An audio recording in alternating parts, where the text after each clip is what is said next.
James,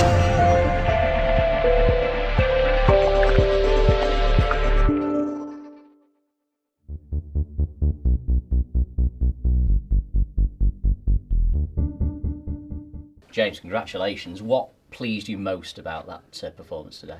The effort and the energy that we put in when you consider how much we put in on Tuesday. But probably stepping back from the match, the whole atmosphere was great. I think Tuesday night was, I don't know, the fans, there was something happened on Tuesday night that sort of made people believe, made people connect, the players, the fans. I think the respect that the fans showed the lads on Tuesday was well received by our players, and they want more of that, so they're willing to put the effort in, they're willing to work hard, they're willing to play exciting football, and the crowd were fantastic right from the off today. And without me getting overexcited, I mean, it could have been 3 or 4 in that second half, particularly where you really pressed home your advantage.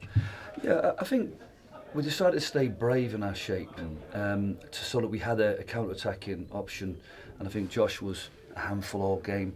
When they went to 3 at the back, there was always a chance that we'd get some breaking ball with him and Danny Lloyd and then John Marsden. So we kept our shape strong and trusted that, you know, in them situations sometimes attack is the best form of defence, and that paid off for us because we could have got a third goal, probably got a second goal as a result of the fouls on Josh. So it was a good team performance. I mean, they've given the man of the match to Sam, but they probably had a headache trying to decide who. You know, Ben made a great save, Clarkey was immense. The back four kept a clean sheet and restricted them. Midfield worked really hard, and Josh up front, how he's not got a goal so far, but you know, forget about the goals, what he brings to the team at the moment has been great. And he's getting on the end of chances, isn't he? I mean, once a goal comes, you feel that's going to be the breakthrough. I know he's got one already, but another one will really put the icing on the cake for him. Yeah, but what you can say to a player is keep creating the chances. I mean, some of them are just generated out of nothing from him. I like the kids. I think he's a great appetite for the game. He's a great appetite to learn, and I think he's trying to respond really well to this level. And I think if he keeps working hard, he'll do okay at this level. And like I said, we've got a little bit of a program now to help him sharpen up. You know, he needs to do perhaps a little bit more finishing and get used to that confidence side of it. But in terms of his overall contribution to the game, we don't need goals if he leads the line as well as he does. It was interesting to see Jordan Downing come on at the end as well. I know you only registered these 4 players yesterday, and Jordan was one of them. There was a moment you were worried he wasn't going to get on before the final whistle went. It was that kind of game. The referee didn't even want to allow him to come on, you know. But Harry Worley was playing for them today. I remember this situation for the club because we sold him to Chelsea, and there was a 50 grand riding on him playing for the first team, and he's waiting on the sideline and hope Jose Mourinho can't get him on. You know, we didn't include Glenn Rule in the 18 today. All the kids at the academy, the second years are out this week trying to scramble around, trying to get work experience. And I said to Jordan and 1 or 2 of the others, come and have work experience with us. This is where you want to be. And because of the perceived crisis after Tuesday's game, I registered them all. Because it's not just about today's game. If this game we'd picked up injuries, we wouldn't have been able to register people for Tuesday. So from our perspective, as I sort of said to Glenn, it's the value of being 18th man to him as compared to say someone like Jordan Downing is totally different. And I said to Kay that, you know, there's no value to you coming on as a last minute sub, but for him it's just, you know, it's only a token appearance, but it's nice for the kids to be involved in what's been a fantastic day. How tempted were you to play Max Cartwright today, given that you'd signed a left back, a natural left back, but you played Sam Minihan in that position, and obviously justified because he got the man of the match award? Yeah, well, no, I mean, I think anybody managing the team would have picked that back 4. You know, we have used Mark Ross over there, and used Sam up, you know, when Duxbury was out, and that was for a particular reason. Against Staleybridge, we didn't expect him to have any width on the right, so Mark could act as a third centre back. I think today's game we expected them to play quite narrow, a 4-3-1-2, 2 centre forwards trying to penetrate and Poole playing around the front of them. It caused us a few problems, you know, when they did get combined well. But I didn't think whoever was playing at left back would be up against a MacDonald or a typical old-fashioned right winger. So Sam acquitted himself really well. We did have a few problems in the first half with, if you like, Sam, Courtney and Danny Lloyd connecting properly to stop Nottingham coming up the pitch, because he got himself up the pitch. So all we said second half is just if Courtney just is willing to sink into the back four to allow Sam to deal with Nottingham if he extends, that would allow Danny Lloyd to play a little bit further up the pitch and be a counter-attacking threat. So second half we solved that problem, and we got a real foothold in the game second half, and the second goal was always pleasing. But like you said, I think we managed the game very, very well, and ultimately I don't think anybody can deny us what's a deserved victory. It's interesting, isn't it? People always say, we don't change a winning team, but when you play in the same opposition in the next game, how do you approach that now? I don't know. Like I said, we don't change things for the sake of changing them. Obviously, Jimmy Ball was injured, and we brought him in instead of John. We thought that he might have a good set play for us. He might have a bit of a counter-attacking threat, and he could have created and scored goals in the first half.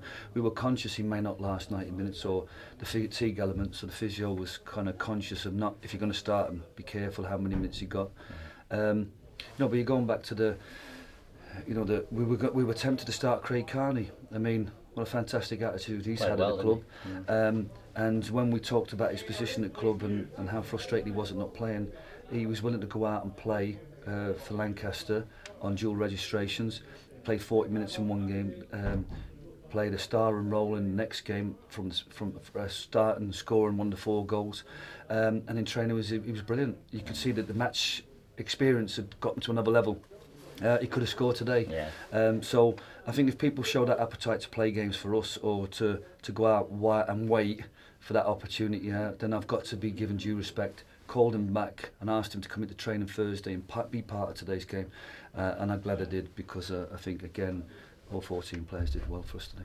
Did you feel a bit of pressure around today's game, given there is a bit of a media circus around Salford, isn't there? There's a lot more attention on the game. It's been on the national news at lunchtime today. Does that add an extra a bit of spice to it? Does it make it harder?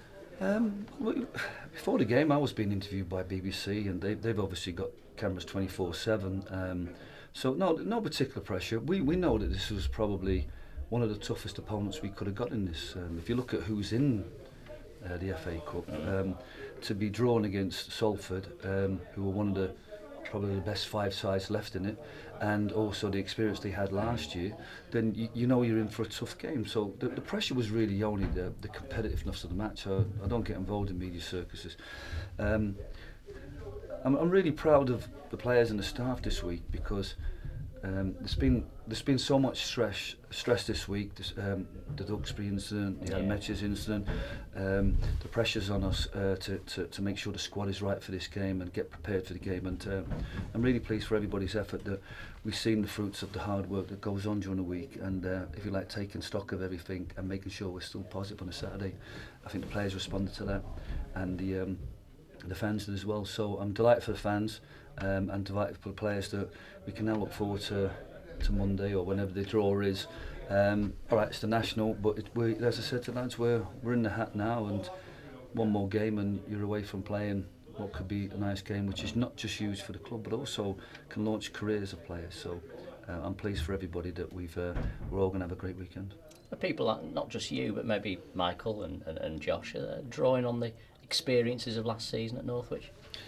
I think so. And even in their careers, because Michael and Josh and Jimmy Ball and Scott Duxbury all played at a certain level, and they know they're good enough for that level. And then when you come up against an opposition that's Easter Prem, and you rise to the challenge, and then you play against the Conference North side and you rise to that challenge and beat them on their own patch, and then you play a national side and you draw with them and you go and beat them on their patch, and then you go to Northampton, who are outstanding team in the second division, and go 2-0 up. The knock-on effect to your belief in yourself as a player, and the belief in game plans and the team and your colleagues is tremendous. And I think so from that experience, those players should never fear playing in the Conference North. I think I'm right in saying that Scott and Clarkey and Josh have stepped up to this level with consummate ease.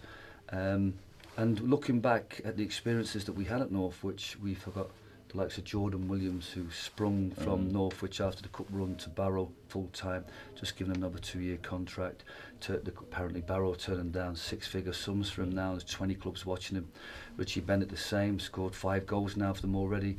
Ryan Astle's gone to Chester. So those experiences can launch players' careers forward, and I'm glad that I played my part in that.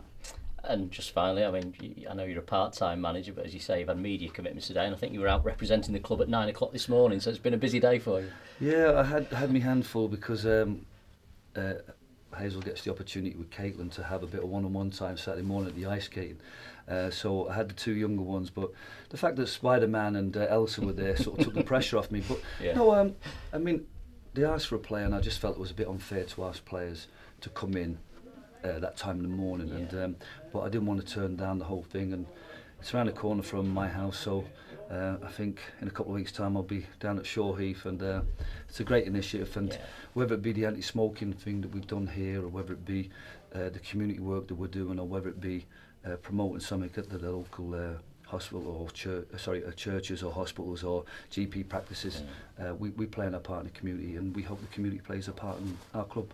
Well, you played a great part in an entertaining game today. Well done. Thanks very much.